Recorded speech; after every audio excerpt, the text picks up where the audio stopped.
In this video, I will show you how to insert cover page in Microsoft Word document.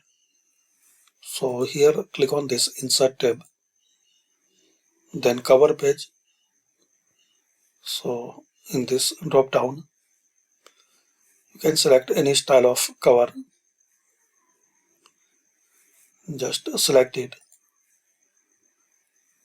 Here you can change document title, subtitle,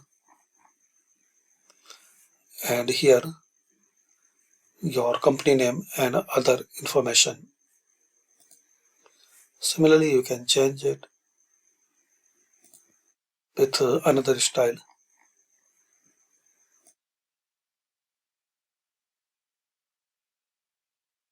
You will find more cover pages from office.com.